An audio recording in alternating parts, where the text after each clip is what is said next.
mistake stops in the morning. Namely, you remember I mentioned that, and in one of my books I have a chapter where I'm totally nothing, of course, on architecture. But I like what I developed there. I think this is how symbolic space, or even our space experience, once we are in the symbolic universe, blah blah, is organized.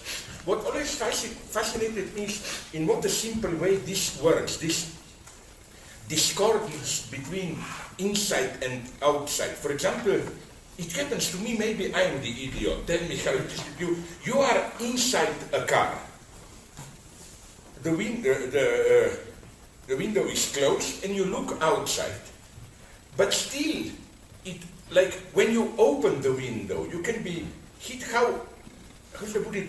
It's not the same reality as the one you see from the inside. How it hits you with its proximity or whatever. So, or I always like the other experience, how sometimes in a house, when you look at it, when you are inside, outside, it looks a small house. You have this strange experience that once that the inside can be bigger than the outside, you know. You know where I had this almost metaphysical experience? You know, I think it still is the best bookstore in UK, in England. It's Blackwell, I hope it still exists, it didn't go down in Oxford. But there the effect is real for a simple reason, because it's this small English house on the outside. You enter, then of course they expanded it down, up, but still, you know, because the house is so small, you look at it, you experience it in a certain mystical way, like it's a small house, you enter it, it's there. And I think, again, that space is never neutral. To have, again, that was my point, our human experience of space. Somewhere in your experience of space, there must be this kind of invisible line which separates inside from outside. And again, the place of the horror is not so much inside, but as I said, mentioning Stephen King and so on, it's that mysterious space in between. It always comes with it, like this separation inside, outside. Now I'm speaking about our phenomenological experience of space, never works. And this is incidentally also my reading of Hitchcock, that he all the time plays with this space. Not only what I obviously mentioned there, the crack from which Scotty is looking at Madeleine, but generally, let me tell you another of these everyday mysticism experiences. And I checked it with my friend, okay, maybe we are all freaks, I don't know, maybe it's not universal. But it was, did you notice how we relate at everyday level to shit, to excrements? They disappear. You go to the toilet, you flush it, they disappear. But, you know, you never think, where do they go? Okay, you do think when the toilet is, whatever, blocked and blah, blah, blah. But how it's as if, you know, it's neither outside it's clean, neither, there is some architectural in-between reality, and this is why I think the truly mystical space in a house are those in between the walls and so on, where you have all the communications, electricity comes, heat goes out, whatever. And I think that Hitchcock, again, quite often plays with this space. You know where? It may sound so naive, but it works. For example, in Psycho, you saw Psycho.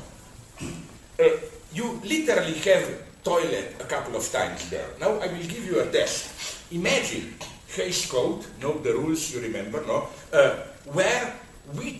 Do you know which scene in Psycho, for which shot Hitchcock had to fight most with censorship? Because Psycho is 1960, shot 59, so it was just the last desperate attempts of the Hays Code, no? You know which scene? Not the murders or all those dead mother horrors. You remember towards the end of the film when Vera Miles, the sister of Marion Crane, and John Gavin, he was the ambassador of the United States in Mexico, the guy who, not Anthony Perkins, the guy who plays the lover of Marion Crane, and when they enter the cabin, the Bates Motel cabin, how do they find the trace of her in the toilet? You remember? He, I think, not her, looks for a moment into the toilet bowl, and there is a piece of paper on which it is 40,000 minus dollars, whatever. You know that Hitchcock had to fight most ferociously for that to be allowed. Because it's absolutely prohibited. This was the utmost horror to show the inside of the toilet. And Hitchcock had to take care, you can check it, how it's absolutely fanatically clean. And I claim that if you then read from here, Hitchcock, you can see as a permanent motive places which function as toilets. Toilets in the simple sense of somewhere a dark, swallowing place where unpleasant or disturbing things disappear and they can return, you know, like where in Psycho itself, I claim, you remember behind Norman Bates' house, there is a small swamp where cars disappear with victims. And do you remember the very last shot of the film? On a rail they are pulling the car out, no? I think within this symbolic place, that swamp is another big toilet for Norman Bates. And so Norman Bates is my ethical hero, not for what he's doing, but what I like is this attitude of, you know, cleaning things and getting rid of them, you know, which was for a long time, I hope you all saw Psycho, my favorite scene there. You remember after the first murder, that wonderful, almost 10 minutes detailed scene when Norman Bates is cleaning the toilet. And I had such sympathy for him. With horror, I noticed he didn't do it. My God, there is one space there with a small stain. And so, okay, you have this there. Then I claim even, if you saw Vertigo, you remember at the very end of Vertigo, the final confrontation. The two of them, that is to say, Kim Novak, Madeleine Judy, and Scotty, basically, it's a very strange film. It's almost a happy ending. Do you remember? He accepts her, Scotty recognizes that her love is authentic, they embrace. At that point, you remember, some kind of an entrance opens in the floor, and a nun or whatever Mother Superior comes up, and it's totally irrational how she reacts, and she, I mean Judy, the woman, and falls down. I think it's the same, although we know rationally, of course, it's the tower and up, but it's as if, you know, some disgusting anal character, whatever, comes. It's like shit returning, you know, you thought you flapped it,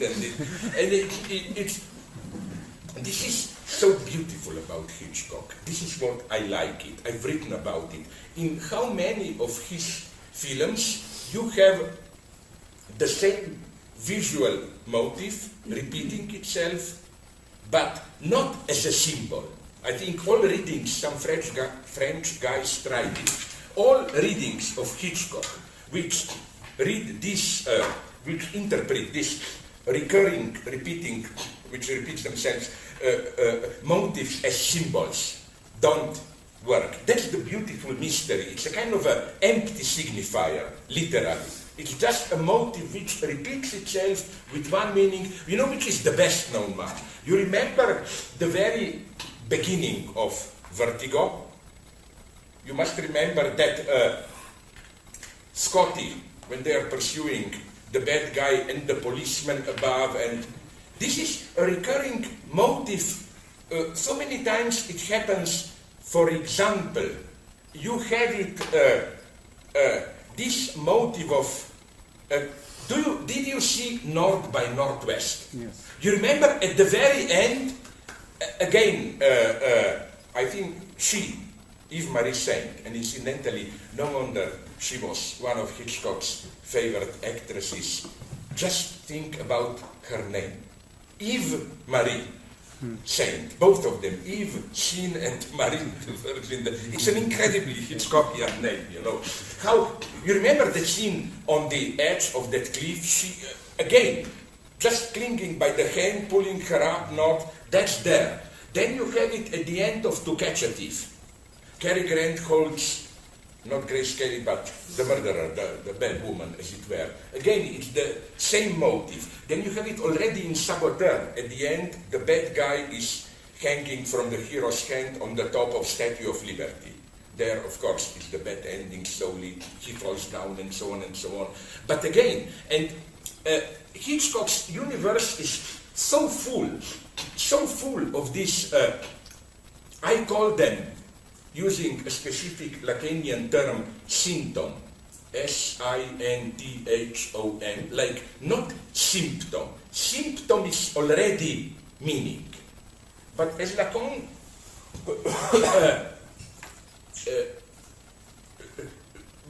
repeatedly says, symptom is something different. It's just some kind of a minimal symbolic formation, and it's just a minimal libidinal investment.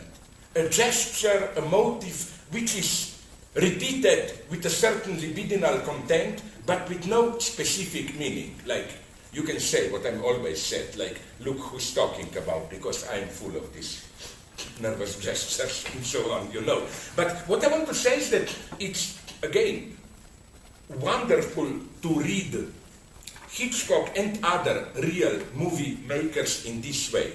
You know why I'm saying this? I didn't, again, lose the thread in my neurotic confusion, although I have here in this room a clinical debate with Alain Badiou. As a joke, I told him we are an ideal couple of I'm the hysteric provoking him, he is the master. You know, this is one of the classic psychoanalytic dualities. And then he said he agrees, then I said, but I want a different status for myself. That I am, if there ever was one, the ideal compulsive obsessional neurotic. And Alain insisted, no way, you are a hysteric one. I don't give you the dignity of being obsessional neurotic. So what I want to say is that, you remember in the morning when I was improvising that motive of pre-ontological reality, some chaotic form, but which is not totally formless, which exists, but it's not yet the symbolic form. Now, for reasons into which I cannot go, I don't agree with Julia Kristeva, but maybe it is similar to her distinction between symbolic and semiotic. You know, semiotic, the Platonic Cora, as some kind of pre-symbolic order, but nonetheless minimal order, which it's not yet the level of meaning which exists. Now there are so many ways to progress here, because, you know, to cut a long story short, here Lacan disagrees with Badiou. Badiou's notion of subject is, and he even uses this term repeatedly, that it's a subject without object. For Lacan, precisely, you need an object. And this object will be precisely this minimal object, some minimal ridiculous form to which can be totally ridiculous, but you are attached to it. Unknowingly, everything hinges on that. Like, you touch, you know what I like? Maybe one nice imaginary form of this would have been another science fiction motive of, as it were, opening the wrong door or pushing the wrong button, you know. I found it with some stories like you, or the hero, or the actor there, enter a space and you see some small something to pull, a button to press, and you think, oh, it's nothing, let's try it. But then you experience, when it's too late, that that button, that tiny detail, was holding together the entire reality, you know. And I'm not kidding. in my book, which one, Tarrying with the Negative, I think, I report on what I remember clearly happened to me in Paris.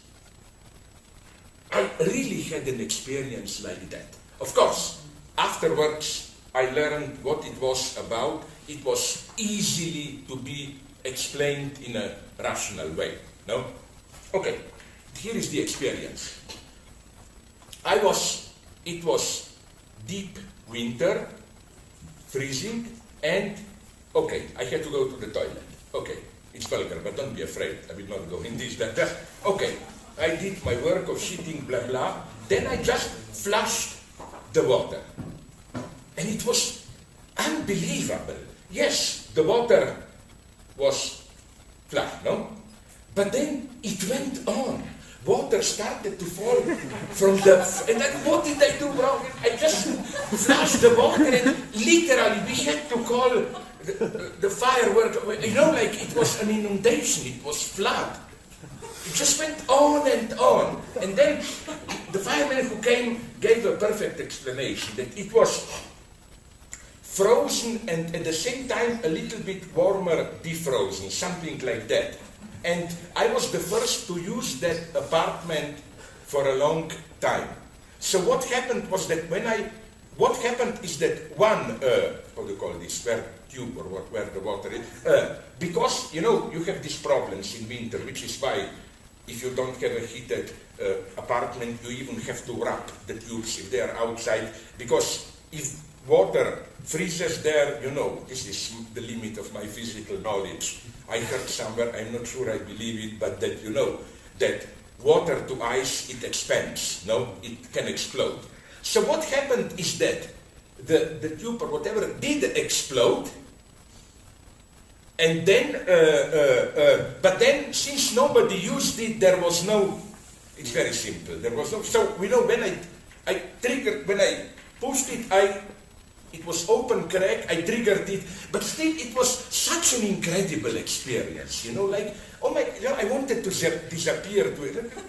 Flash that button and it's the good it's water, first, you know, and it went like in a good horror movie, so gradual, you know, first a couple of drops I said, okay, all of it, then it was literally falling down, literally. At the end, it was like a couple of inches of water down everywhere. We didn't know how to stop it, and so on and so on. It's literal version of Freud in his Traumdeutung reports a dream of, you know, a small boy urinating, that he goes on and on. It's a stream, it's a river, it's an ocean, and ocean, how do you call it, liner, big ship passes by and so on. It was, I don't know why it happens so often to me, this such, might be something crazy in me that attracts the attention of because, let me tell you another story, my worst. It happened to me. Once it was even worse. But the other guy was a victim. I'm really an obsessional neurotic, which means I'm terrified by, you know, like, I come back, I see someone was in my room, and, you know, when I left, it was like this. Then, no, fuck you, somebody leaves it like this, I'm ready to kill for this, you know. So what happened, it's a very complex relation, but you will see the effect. This is maybe the best feeling in all my life. I felt so perversely satisfied. What happened is, I was staying with a friend in their analytic apartment. Analytic, which means there were 3 rooms where analysts were working. I was sleeping in one, and I didn't like it because then, you know, in the morning I always had to make it clean, erase the traces of my presence, because there were... Okay. Now, what happened was this. I did something very simple. I came home just to deposit some stuff there, immediately to go out. I came home and I heard that there is an analysis going on, patient and the analyst in a nearby room. So I took care to go on in a very silent way. Nobody heard me. I entered my room, just leave behind there hidden a couple of books that I bought. I wanted to go out to be free in the evening. And then, I noticed a book there. on the table, just like this. You know, with my obsessional neurotic proto-fascist order, I said this can, and I even noticed where this book belongs there. That is the ultimate trauma of me. You see a book just there, you see the gap in the bookshelf. I couldn't resist it. I did this. Literally, I drove a guy almost to madness like this. Because, you know, I learned then what happened. The guy who was doing the analysis, minutes earlier, was trying to return to the friend of mine a book. So he put the book on the table, and then the patient rang the bell, so he left it there, didn't have time to look where it belongs, and received the patient. And then there was something wrong with this patient. I didn't know this, but it was, I came there, it was very fast, and all I did is 1 minute. Enter the room, silently leave my books, put the book, went out. So this guy, he didn't hear anything. 3 minutes later, he came back, the book was not there. Was he? He seriously had a breakdown, called a psychiatrist, and thought he's going crazy. I learned this because they were friends with my friends, that guy. So in the evening, we sat at dinner, and the lady of the house told me, you know, that friend of ours, he totally got crazy, he had a breakdown and so on. And I don't know why, but when I told them the truth, everyone took it for normal, that there is something in me that it's enough that I'm there and this catastrophe because, which is why, and I felt so well. I like this, this is typical obsessional neurotic enjoyment, you know. You are in for nothing, you know. Nobody even knows, you just do something, nobody knew cause a catastrophe, and you can look, I did nothing, you know. Which is why I remember some stupid journalist in early 90s asked me this pathetic question, you know. Oh, when did you really feel free, you know? They thought I will tell them some democratic bullshit, like when we were fighting communist terror. No, I told them when. I still remember it. When I was much younger, you know, these were pre-digital times where the old phones, and you know, like, there was practically no way when somebody calls to check it up, which number, and so on. Okay, so I was at home, and the phone was ringing. I picked it up, and somebody said, is Maria there? A name. Okay, I knew, no Maria, it was clear it's a wrong number. And then I didn't do it, because it's so bad. I'm not really ethical. I'm just a common, decent guy. But I was instantly, I remember now the pain of renouncing it, tempted to cause a catastrophe, because I knew I was in a position of absolute freedom. Whatever I do there, the guy didn't think it's me, it's Maria's apartment, so I can tell whatever I want with impunity. Yes, I am evil. But you know what Plato said, there are two types of persons only.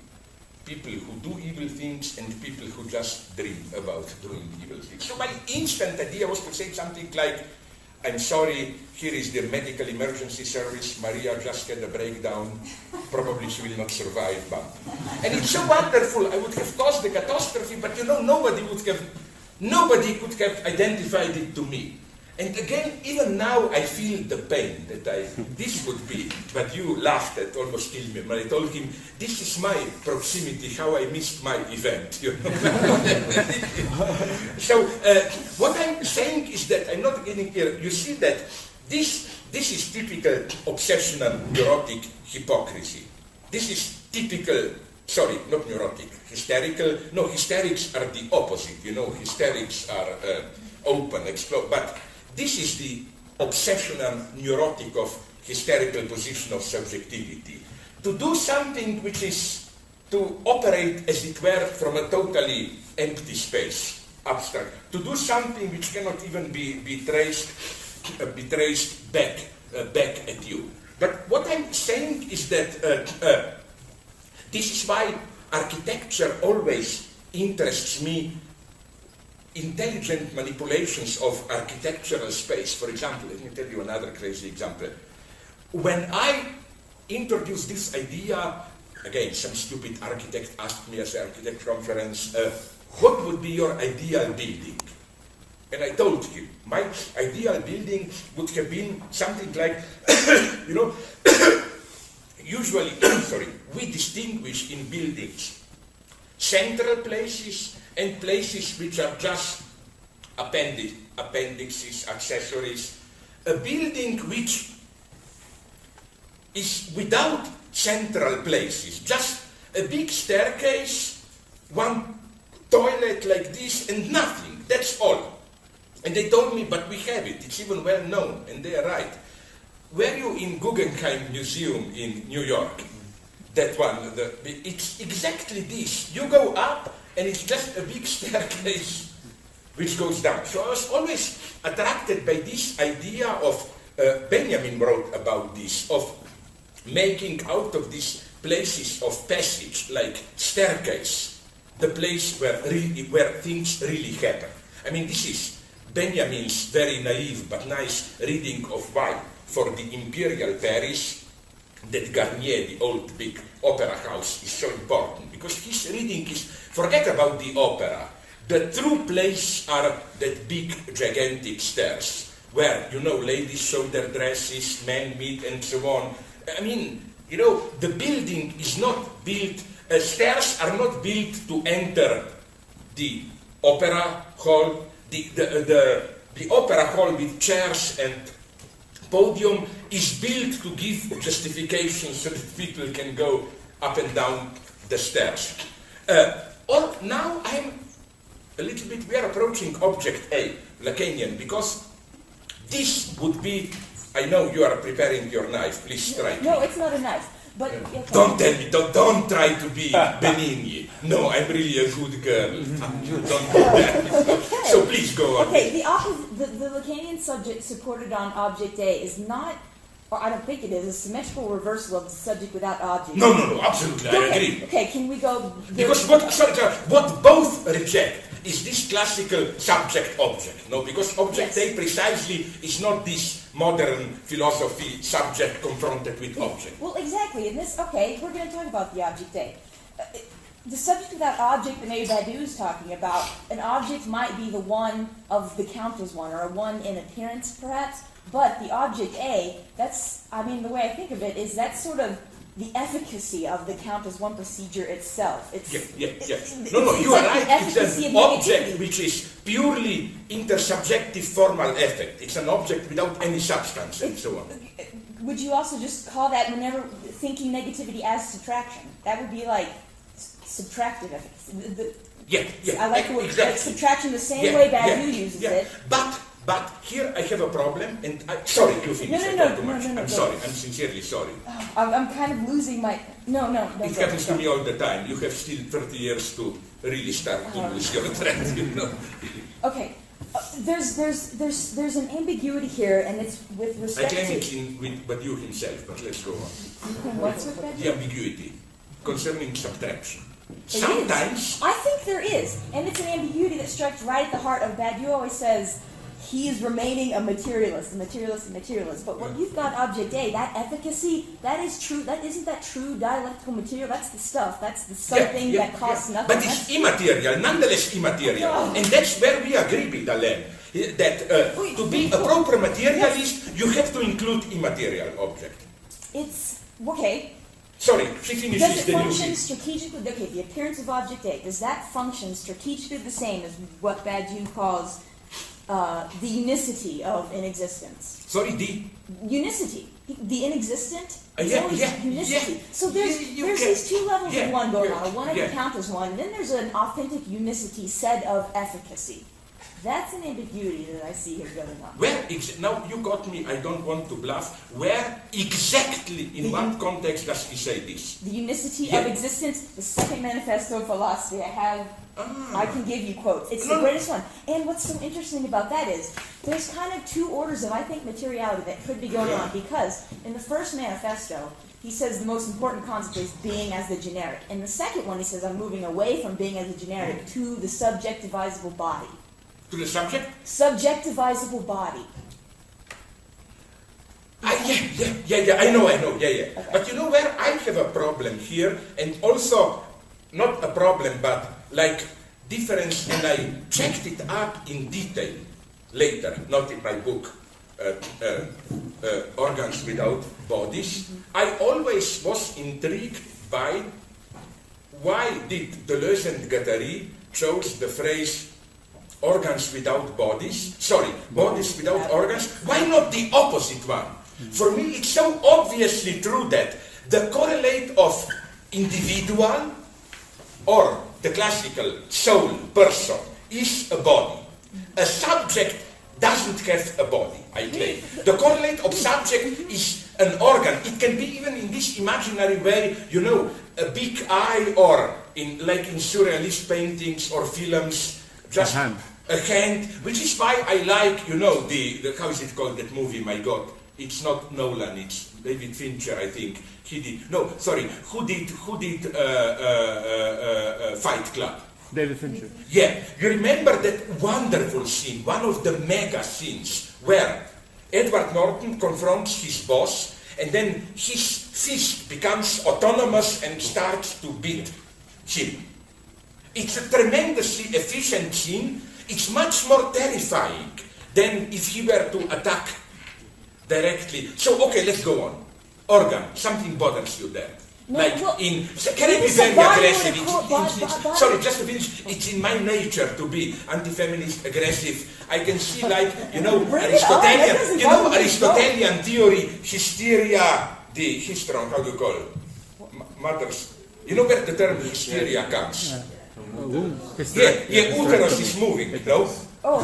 I can see your uterus moving. You want to strive, you know. So please do it, and then you. I didn't forget. Okay. Body for Deleuze. You just said body would correspond to the individual, whereas organs for subject. I think that's to a degree right, but Deleuze was always, and you would agree, reactive against any form of subjectivity. He was always on the side of the violence of life. But I don't think Deleuze necessarily thought body either. The closest he would have been in thinking body as a true unicity that could be said of material efficacy, like what a body can do, would have been in the universal. No, but he explains it. You know that there are 2-3 pages in Le Mille Plateaux, 1000 Plateaus, where 1 or 2 pages where Deleuze and Guattari directly approach this topic, as if they were not idiots. My God, Deleuze was a mega genius, I admit it, you know. When he gives argument which don't convince me. The argument is that organ is always part of some organic order, proto-fascist, organ serve this, that, and precisely if you say body without organs, some kind of a, and I can also see it, for example, the way I read in that stupid How to Read Lacan book, the way I read Lacan's concept of lamella, pure life or pure death drive, and I read it through, of course, Alien, you know, in Alien, in the first one. The second one, Cameron should be burned. The second one is Simple Adventure movie, you know. But the first one, the object is, that monster is this kind of a pure, irresistible, undead life, which you cut it, whatever, it returns radical plasticity, to use this Catherine Malabou term. Okay, I can see how you can say this is pure life without organs. But nonetheless, I claim, because of a long tradition, that a much more efficient way to undermine the corporate order, nonetheless, you know, corporatism, is to claim, again, an organ without a body, an autonomous organ. So, strike back. No, I don't. This is kind of hard. It kind of. No, but I don't mean it just in the jokish way. I mean, if you really I know, have it's some hard theoretical for me to sit here and think and say it. But the Yeah. problem with organs that I find a little. I'm not arguing. This is not. Because, you know, I also refer to this long horror tradition where, and I think I try to reassert this as something positive, not as monstrosity. This idea that you lie, your subjectivity is a lie, but then truth emerges through an organ which doesn't obey your subjectivity. You know, I like this idea. That's why Nietzsche thought that Hegel was so vulgar. Hegel was vulgar. Hegel is the most vulgar philosopher. Because you know how many obscenities you find if you read Hegel close. But it starts with Kant. You know this. Of course. Kant is the beginning of... Not only... Do you know Kant's definition of marriage? A contract among two adults about the mutual use of sex organs for pleasure. Without any sublime. And you know when, 1 page later, Kant asks the question, so, if a husband runs away, does the wife have the right to bring him back with police? Kant's answer, yes, not because any deeper social bond, but because, according to the contract, he ran away, also with his penis, that is to say, an organ which was co-owned by her. It's beauty, that's the genius of it. Sorry. The genius of it, but the problem, still a true problem, is that subjectivity is not in the same place as the place of efficacy. What do you mean? We would have to go here in the sense of, what do you mean? This is a nice question. What do you mean about efficacy? Are you reheating this old Agamben soup of efficacy? No, I'm just stealing here, I'm sorry. This old trick from Kierkegaard onwards to put possibility higher than actuality. Because what I'm more and more fascinated is the opposite. That the real, one of the names of the Lacanian real, would have been an actuality which is impossible. It's impossible but real. An actuality which is not the realization of an impossibility. It's in excess of its own space of possibility. I always like to turn things around, like even with object A. Lacan, I think, in a totally wrong way. At some point claims, when he tries to distinguish the proper object A from this mirror relationship, he says object A is like vampires somewhere in his early work, in the sense that, vampires, as we all know, this is what I was teaching my son before he knew about literature, like how you kill a vampire. Well, that the vampire, they don't have the image, mirror image. But my idea is, object A is the exact opposite. I saw this in some horror movies. It's something that only exists in the mirror. In a horror movie, I don't know which one, I found this wonderful scene of the guy looks at himself in the mirror and sees some horrible outgrowth, something too much. Then he touches, looks, there is nothing in reality. I think this is maybe the object A. This goes to you against actualization and so on, that's just in the, let's go on. Are you then this is the question. Now comes the KGB, the third degree. Are you then? It's kind of a cheating question. It's just, are you thinking any kind of subjectivity that is still different from the split subject? Yeah, Lacan says this. Lacan uses, when he speaks about subjective, and I struggled for a long time to read it properly. It says how often Lacan, okay, I'll put it like this. When Lacan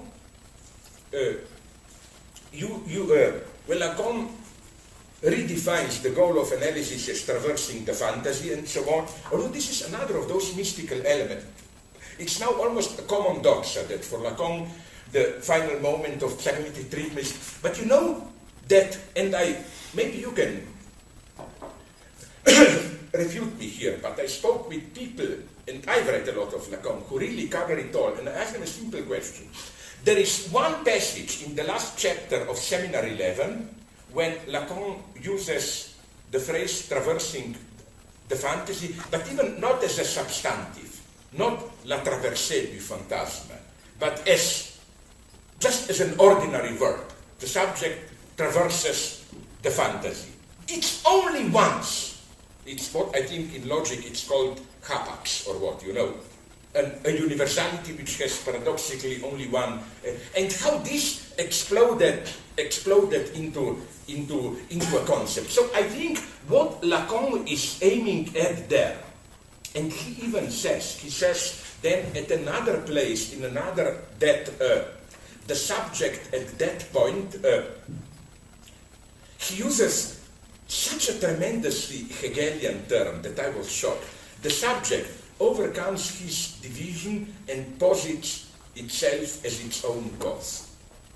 I mean, it's something so madly idealist. But I think this doesn't mean that Lacan is becoming some kind of absolute idealist. It's simply that, I mean, it can be read in a very simple materialist way, that you see that you fully accept that object A as your cause, the cause of your desire, whatever, is not substance. That is just another perspective of your own void.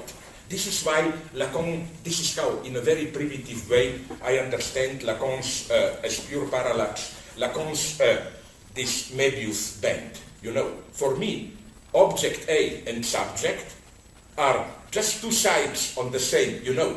They are not, and it is precisely because object A is, as Lacan puts it, is a phantasmatic feeling of what you, of your impossible positive being, as it were. But here things get complicated, and I think, okay, let me give you a solution, then we go on, because, my God, this is getting crazy, but this is what I like, this theological topic. You know what Lacan does wonderfully? You know where we can measure where Lacan does struggle to formulate a subject which is not a divided subject? Here I must say, with all my political and so on conflicts with Jacques and Miller, one has to, how do you say in theological terms, give to the devil, what belongs to the devil.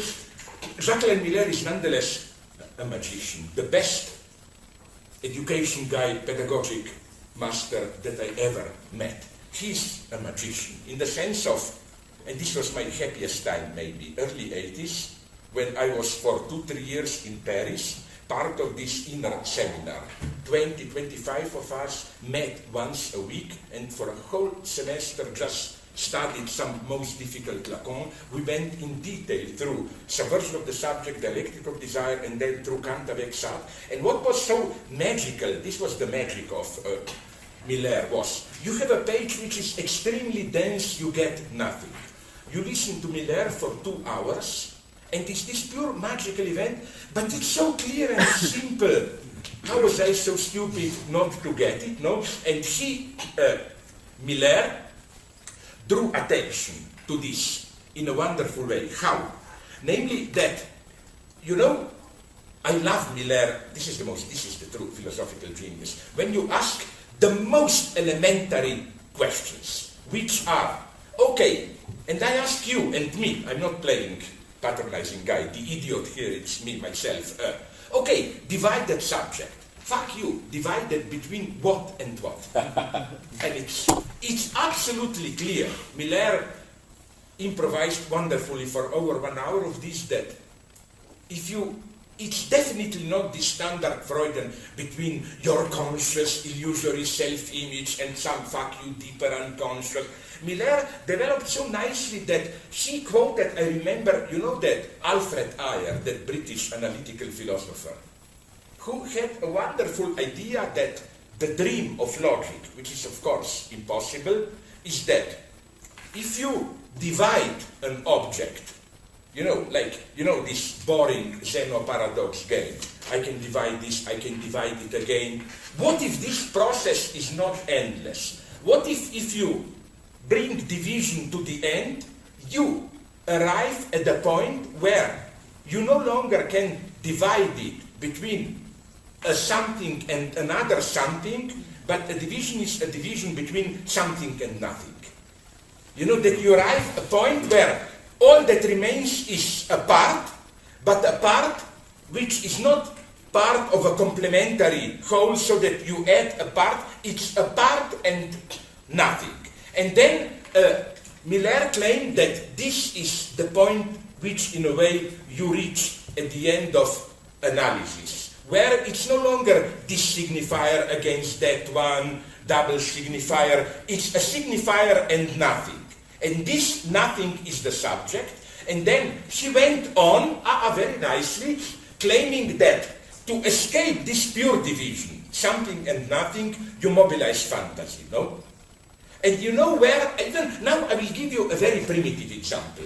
Sorry to neglect you. You should be more aggressive. I really apologize. But you see, we are orgasmic here. These are, we Lacanians laugh. We are like, you know, medieval theologians debating these wonderful points, you know, which was incidentally a very important, very rational beneath the crazy, stupid impression, medieval famous debate, you know, how many angels you can put on the top of the needle, you know. And no, it was a very important debate. It concerns the materiality of the spiritual and so on and so on. No? So what I'm saying is, back to this, that you know where in a very, my God, I will show you some of clips from Vertigo. Because then, I will try to go, if you have it, or maybe even on the web. What's this for a bullshit? What is it? Is some new age? How you call some stupid spirits to protect you? Look, there is. You remember in Vertigo, after Madeleine's suicide, which was a murder we learned, Scotty wanders around and finds a woman who looks like Madeleine.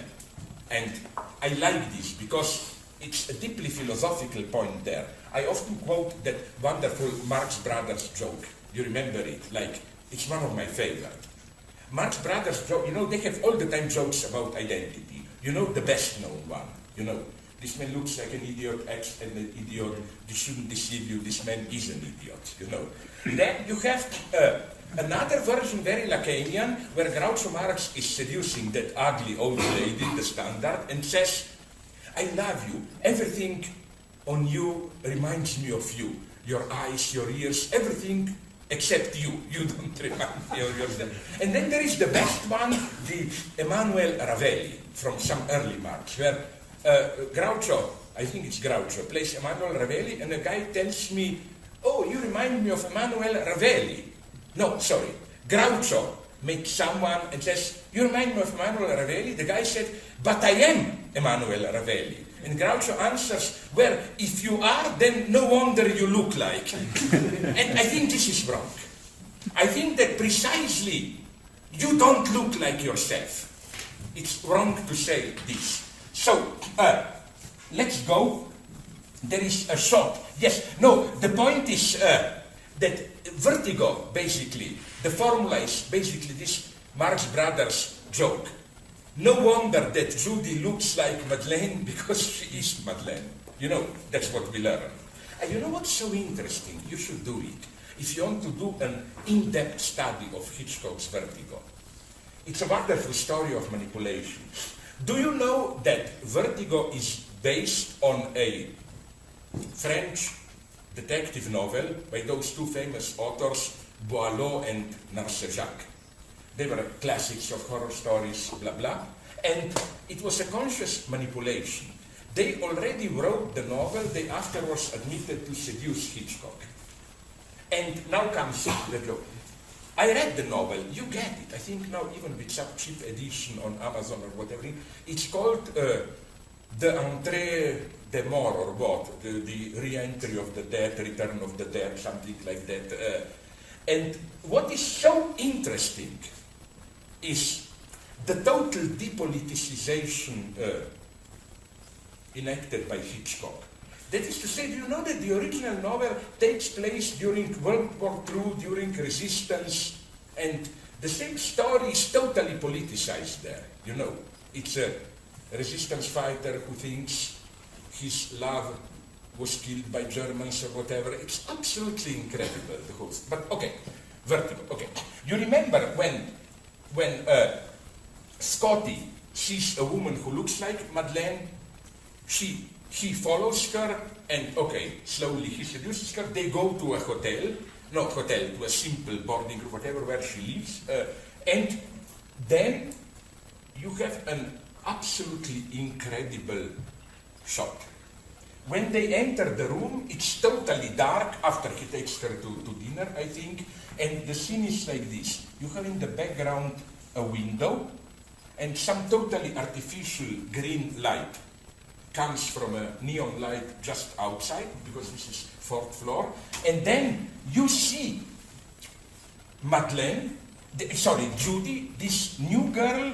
First you see her in profile, and the profile is exactly the same profile as the one that I mentioned yesterday, or when in the first scene in Ernest. Just in Ernest, you see her profile, beautiful, of Madeleine. Here, it's just darkness. It's a kind of a very primitive materialization of this idea that she's just, the real Judy is just a fantasy screen for him.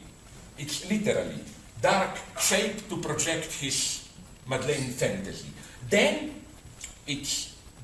she turns her head a little bit around, and you literally you see half of her face, real features, and the other half is darkness. You literally get this division into something and nothing, and I think this is subjectivity at its purest.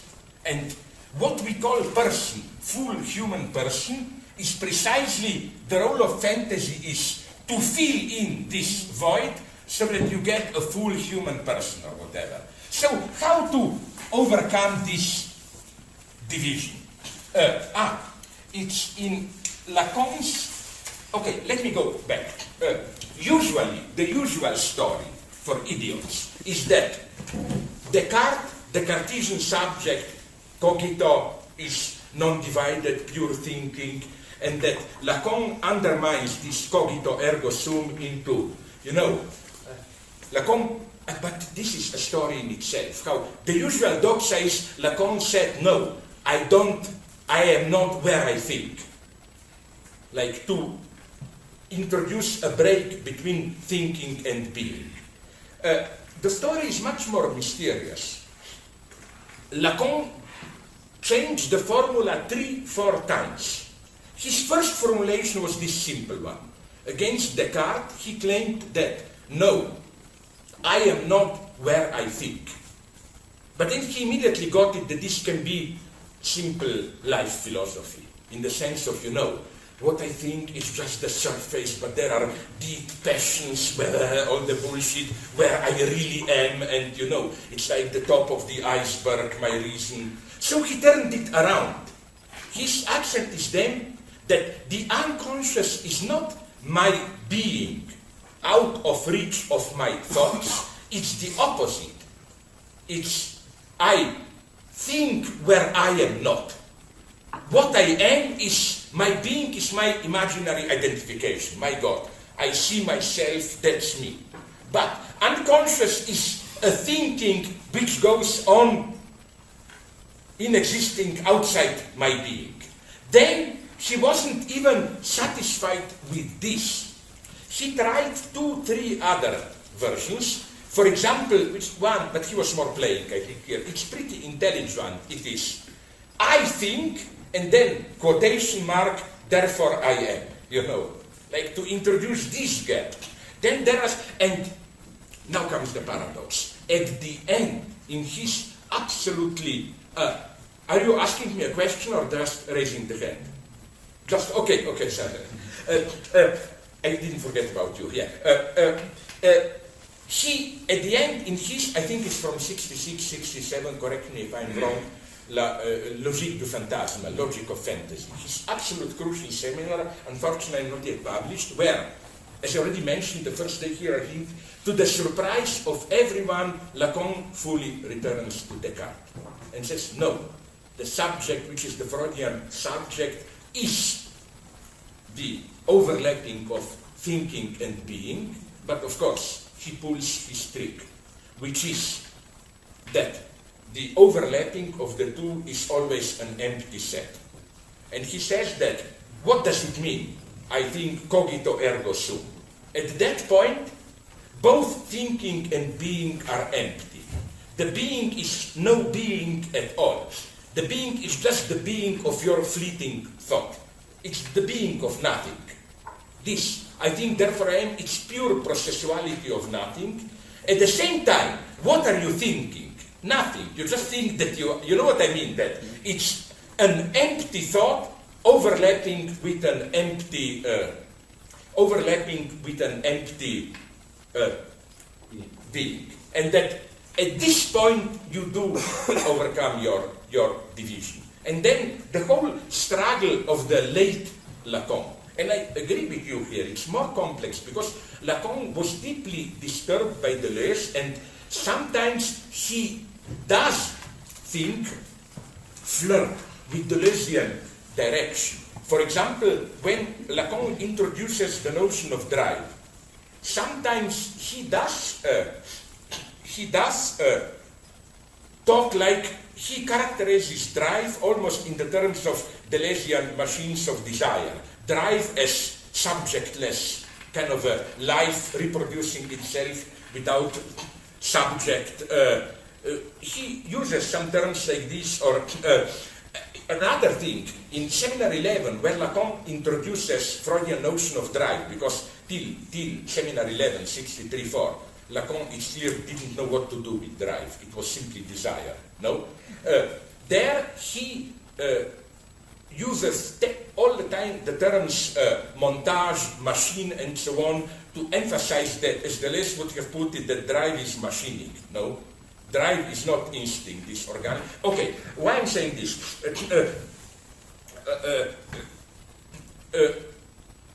To point out how Lacan was to the end struggling with this, what happens beyond, and he was moving in different directions.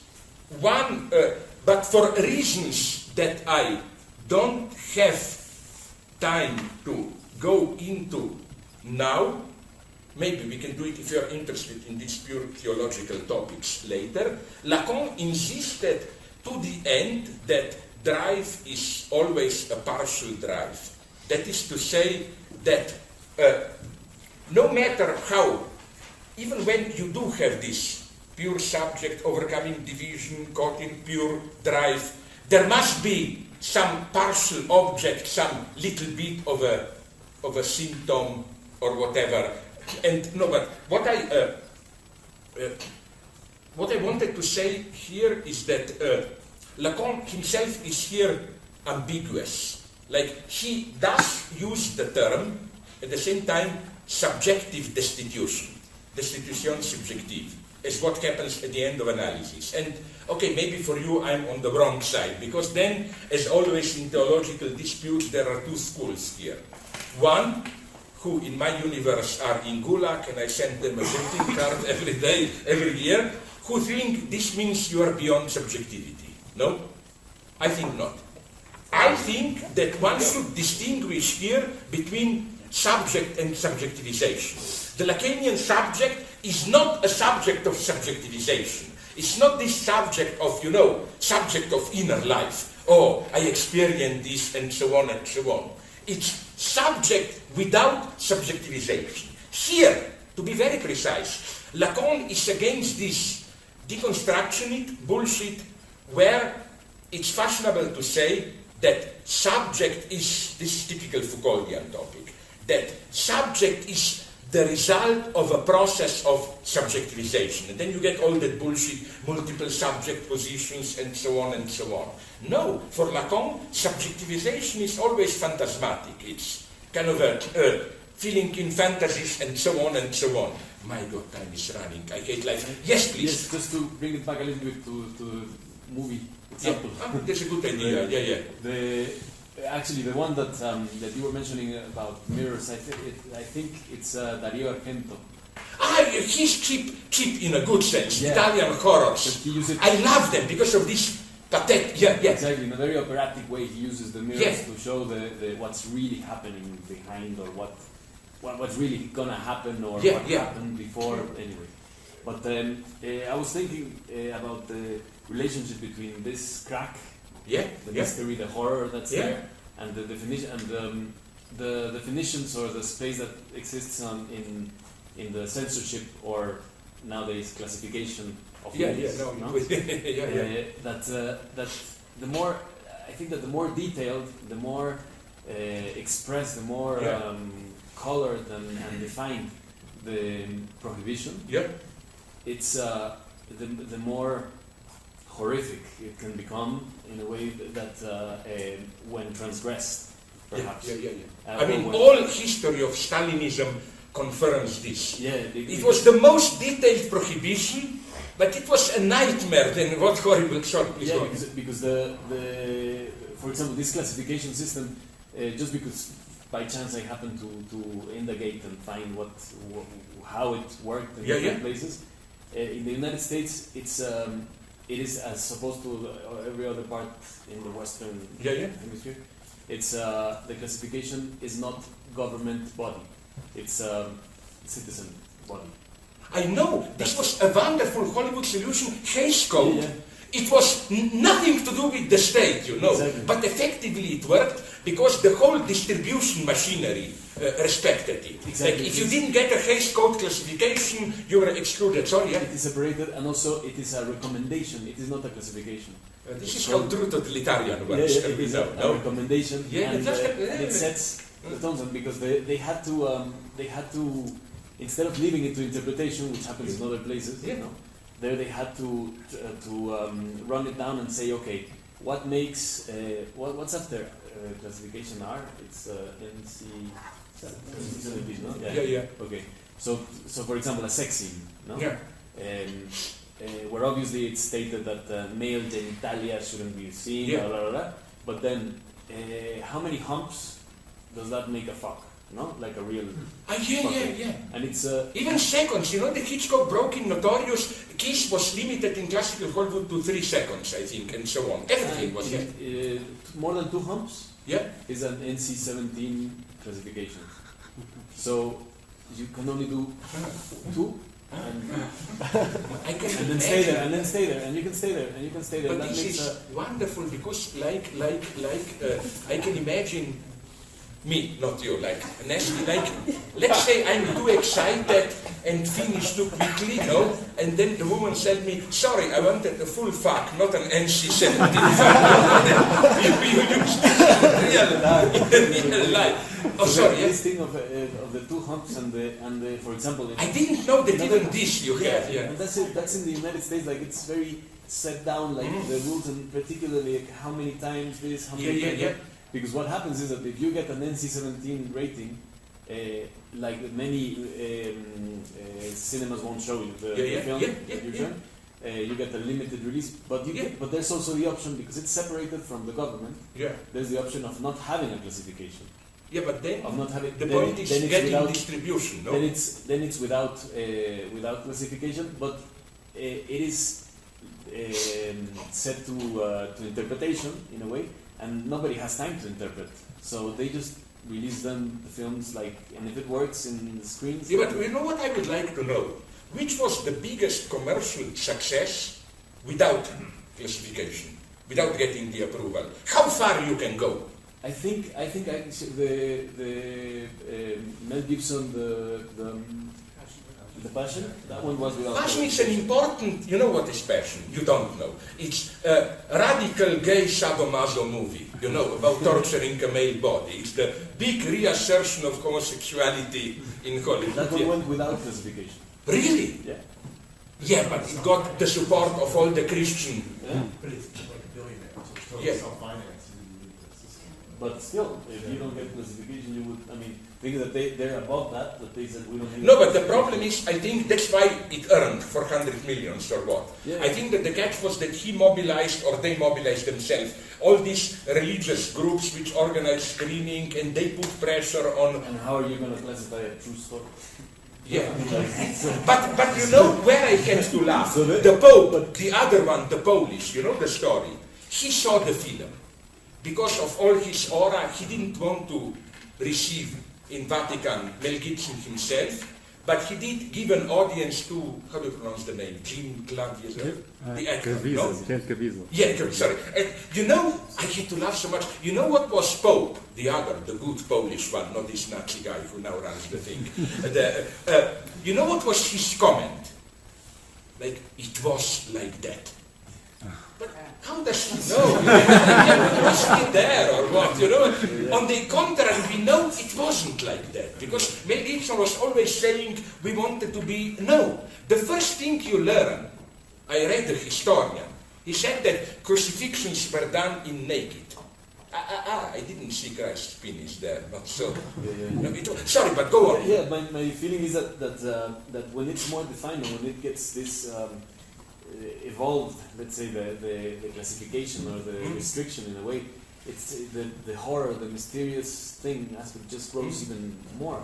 Because if it's just set to interpretation, like you can't show drugs in a film. Yeah.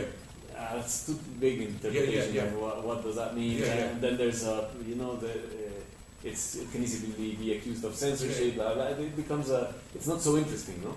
It's not so mysterious. Yeah, but they play with this already. This will amuse you. I spoke with.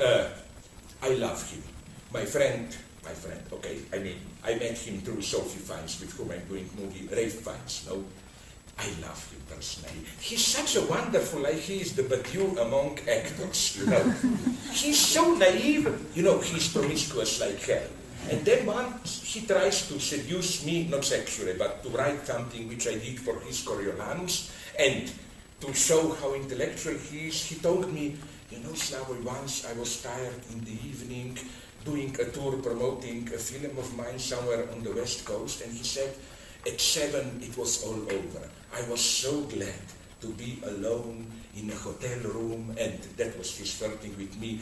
I had a book of you, I think he got that one, comedy, tragedy, whatever, and I was looking to a nice evening, reading it, and then he said, somebody knocked on the door, a young groupie girl wanted to be fucked, and then he said, and this was such a lovely hypocrisy, I loved it, he said, all my heart what is your book, but I'm a star, it's my duty to do it, so unfortunately my evening was ruined, and I liked it so much, because like Badiou when he said, so what's the problem, I'm the greatest philosopher, he went it without any trace of irony, what a horrible evening, I had to fuck a nice young girl, So again, he told me something which goes along the same lines as you. He told me that with a couple of movies, I wonder if you experience this, in the United States, they're already doing it.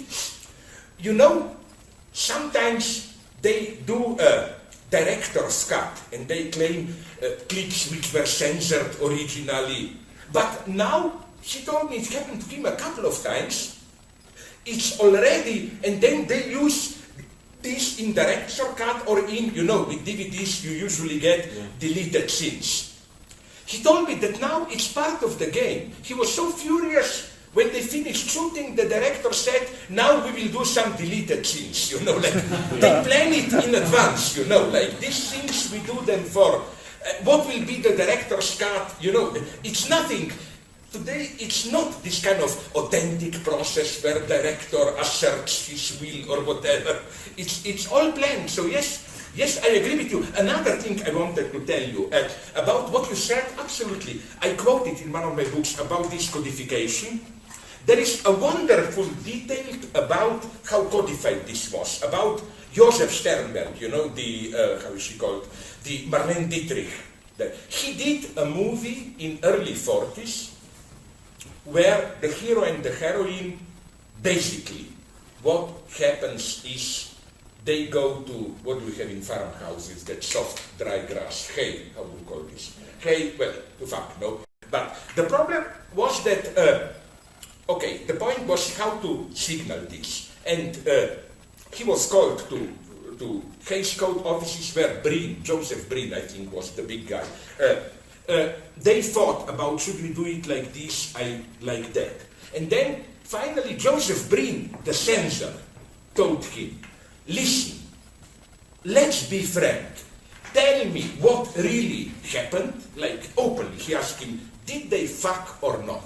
If yes, we will find a way to signal this, but tell me what happened, and then after saying this is just a gentle encounter, Sternberg exploded and said, yes, they had a good fuck. And then Joseph Breen said, okay, now we know it, I will tell you how to signal this and so on, no? So what I think, and that's my perversion, is that maybe the truly Lacanian subversive thing would have been not to shot a scene with all these innuendos, no?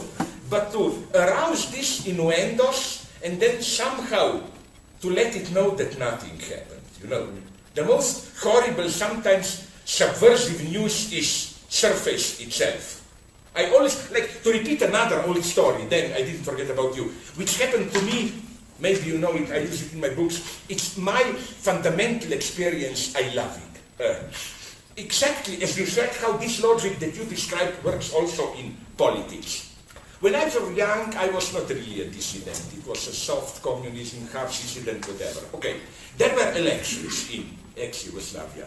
It wasn't as bad as in the East, but you knew always who will win. Of course, there were communist elections, but just that it wasn't like this Saddam Hussein or Stalin numbers. The party didn't get 99.9%, it got like 80% to make it more realistic. And it's always wonderful when totalitarian leaders want to be realistic, how it gets even more crazy. I read recently, you must have guessed who is my big love, Kim Jong-il. You know what happened? They opened the first golf course, and of course he opened it. And the media reported, of course, the best result of all times. He only of 17 or 18 holes, only once or twice did he have to hit the ball 2 times. But I can imagine why didn't they go on to the end?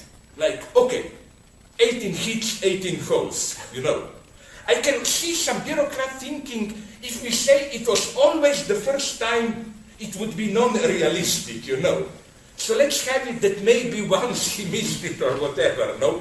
So what I'm saying is that the same there, we were more intelligent, no? Yugoslav communists. So, okay, what happened is this. It's a wonderful story. There were elections. We knew who would win. And our problem was how to annoy a little bit those in power, the party. Some of us advocated, not me, a radical dissident move. Let's simply, even if it's the last thing we do, let's simply publish an issue of our small student journal claiming it's a cheat, these were not free elections, and so on. But then we knew, first we would just be maybe not arrested, but lost our position at the university, but we wouldn't tell anything new to anyone. Everyone knew, okay. So then one of us, not me, I admit it, got this absolutely ingenious idea. Let's subvert it, not by giving some dark hints, oh no, it's not like this, really, these are not free elections. Those in power claim these are free elections. So let's just treat them as free elections and report precisely in the way one reports about free elections. So, on the evening of elections, we published an extraordinary issue of our small student newspaper with the big title, Latest Election Results. It looks that probably communists will remain in power or whatever, you know. As if, you know, all the people were waiting, and it was wonderful. We were immediately called to the Central Committee. It wasn't really dangerous. There's some old party apparatchik shouting at us, no? But it was so tragic. I had immediate sympathy for him because he told us, boys, don't fuck with me. Don't play such dirty games. We told him, but tell us, what did we do wrong? You claim these are free elections. We believe you. We treated them as free elections. What did we do wrong? Are you trying to say that these were not free elections? And it was so tragic that the guy couldn't, within the rules of the discourse, couldn't say, don't fuck with me, you know we always win or what, no? He couldn't, so he was in such a he just repeated, you know very well, guys, what I mean, don't fuck with me. But tell us what, you know? It was so nice that, you know, and it was a wonderful thing. It was much better than do the open dissident gesture because the publicity was incredible.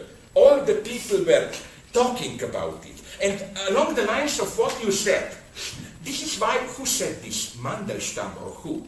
And there is a moment of truth in it that Stalinist society had the greatest possible respect for poets. It's the only country in the world, Soviet Union, where poets are taken so seriously that for a wrong word you can be shot, you know. At least they are taken seriously. So I remember a similar experience. In a journal, literary theoretical journal where I was, we published a poem which, the poet was some stupid drunken idiot, but okay, if you read it with extreme Stalinist criminology semiotic, you can discern some politically subversive message. You know, like there was a line in that poem, I think something like, we know who are the true fathers of our freedom. Okay, if you are fanatic, you will say, do they claim that it's not the Communist Party which, and so on, no? And the joke was this one, again, the old story. We were called to the Central Committee, it became a scandal, extraordinary session of the cultural group, whatever, of Central Committee. But speaking frankly with guys at the Central Committee, and they admitted to us, here they did privately, we told them, but are you crazy? If you were to ignore this poem, absolutely nothing would have happened. Nobody would even read this poem, that it's you with your reaction who did the greatest, you know, the poet who was a total coward drunkard became a great dissident hero and so on. You know, it's incredible, no? So at some point, now we come to the point.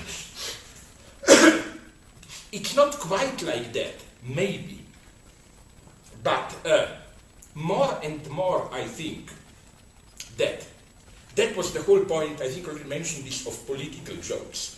There was a myth, which unfortunately it's not true, but it's typical that there was a myth in ex-Yugoslavia and in other countries that political jokes, I mean dissident jokes against those in power, are produced by some secret, ideological secret police group, and that they are consciously by the party spread around, to put it in simple terms, to give people an easy way out to enact their rage. You know, you are furious, things don't function, okay, you hear a good joke, you laugh, you go back to work, and so on. Unfortunately, this is not true, but it's absolutely true that political jokes did play this type of, how should I call it, constructive role. You know, that they were strictly the same as what I was talking yesterday or when about the same like in Casablanca, all those dirty innuendos which are part of the game, because you know which were the most interesting times of my life, my times of education. The last years of Yugoslav communism, because it still was a real totalitarian communism, but it was a soft one, no longer working seriously, which means that all these censorship mechanisms were relaxed so that their nonsense and inconsistency become, how should I put it, more and more directly palpable. For example, this idea that jokes help politicians. In those last years of Yugoslavia, where communist politicians knew there will probably be democracy and they fought for political survival, they started directly to refer themselves to the jokes about themselves to boost their popularity. It was an incredible thing, unimaginable in Stalinism. A big communist politician comes to give a speech and starts to tell jokes about himself.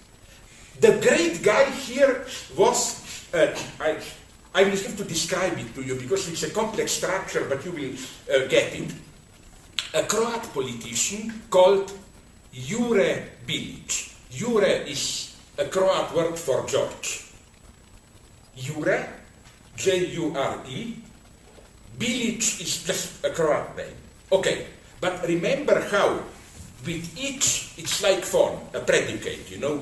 Bilic means just qualification of Bill, no? So the joke was one of these absolutely sublime East European already Freud mentioned it, this is the Middle European rather specialty, two-level jokes. You know, you think the joke is over, but then there is another. Okay, the point is this guy visits France, Giscard d'Estaing, you remember, and learns that in France, if you want to appear noble, you have to add the, D-E-S, you know. You are not simply Giscard d'Estaing, you are Giscard D, or Paul Dema, you know, that, de of nobility. So they present each other. Giscard d'Estaing said, I'm Giscard d'Estaing. He said, Jure, of course, the joke is the B, Jure debil, it's the B, you know. And then comes the wonder. Giscard says, real, de facto, and he says, no, de jure. You know? I mean, but isn't it wonderful? This guy told this joke about him, and it was madness. Another element of this inconsistency, Sublime. This was maybe the most perverse moment that I remember. In the last years of socialism, Slovene communists were much more business-oriented than the communists in other republics. So maybe you remember it. It was, no, you're too young, most of you.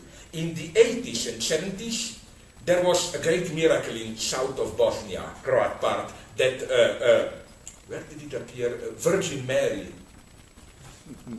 Medjugorje? Medjugorje, yes. It was mega. And the stupid Bosnian communists were hardliners. They didn't want to legalize it. And Slovene and Croat, other communists were furious. Because of that, Yugoslavia lost a couple of billions of dollars. Because Italian tourist agencies entered, organized the trips, and we Slovene communists who were already business-oriented were furious. So then it happened.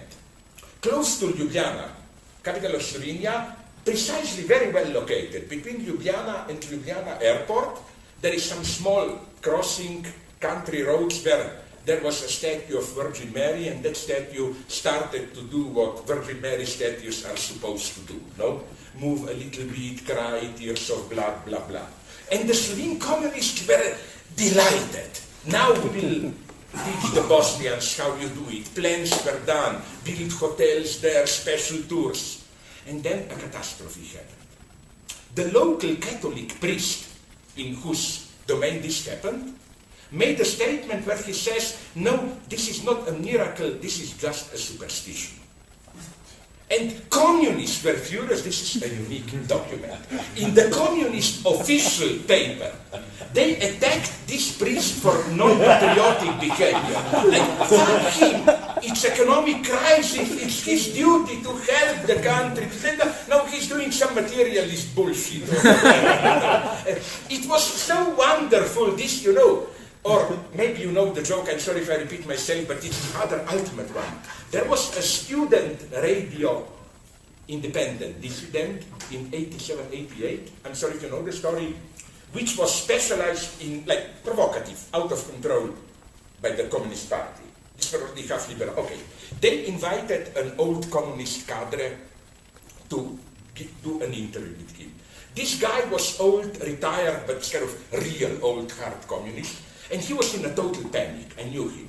Because he knew communists will probably lose power, and he terribly wanted to please the young generation, no? So he knew he must say yes, do whatever, blah, blah. So this poor old guy, I totally sympathized with him. The interviewers provoked him, like, how is your sex life, and so on. This poor guy now knew he has to say something good, positive. That's what the young generation want.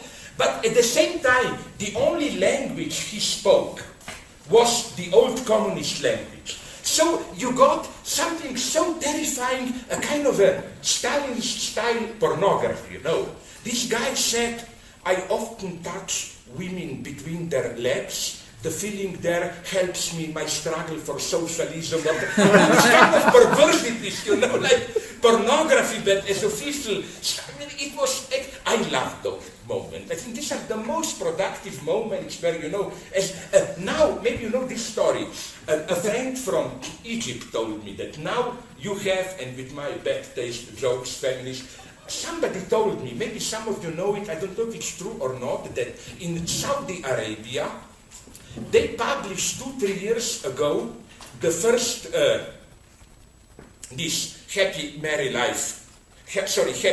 family life book. You know, this we have in the West, how to do sex, family, And it's done in the very American way, written, the style. You know, this easy conversation, blah, blah. But the content is the old one. So I like it, a modern book written in this way, but then it teaches the husband how to hit his wife so that it will not hurt too much. But I like absolutely, you know, this, where discourses get mixed, where, okay, we are crazy. Nonetheless, so what I propose then is, nonetheless, I feel bad to give you, like you are now Comrade Stalin, to give the concluding word to the session of Central Committee. Well, I think the central point, and you mentioned it in the book, is around the debate between Badiou and Miller on suture.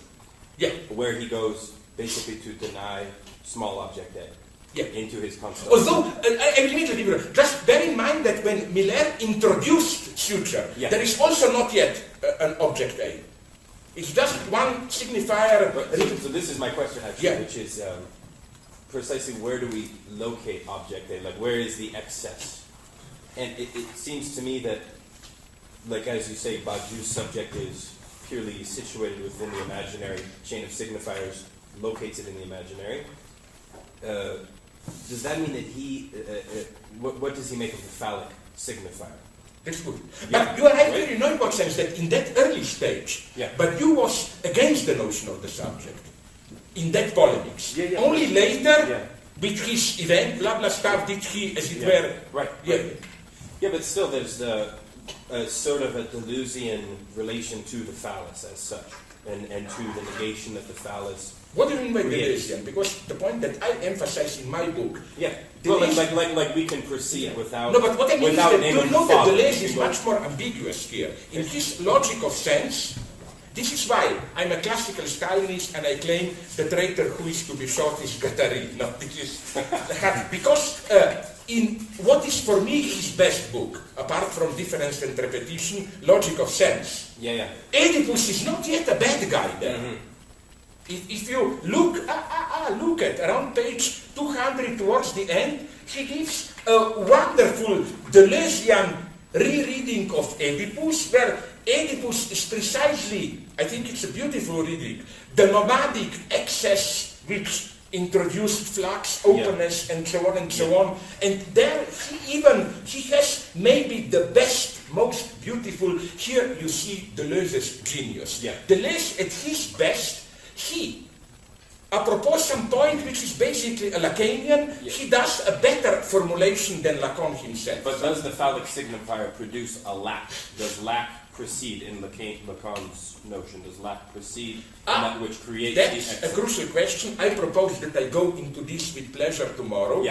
Because here I agree with Badiou, who says that we should be very specific here, which is why I think we should be, that maybe Deleuze is a little bit too, goes a little bit too fast when he dismisses this, lack, me, blah, blah. But if you read Lacan really close, and Deleuze is honest enough, here I must admit, even in Anti-Oedipus, when he goes against psychoanalysis, there are a couple of footnotes where he said, I'm talking about standard Lacanians, not about Lacan.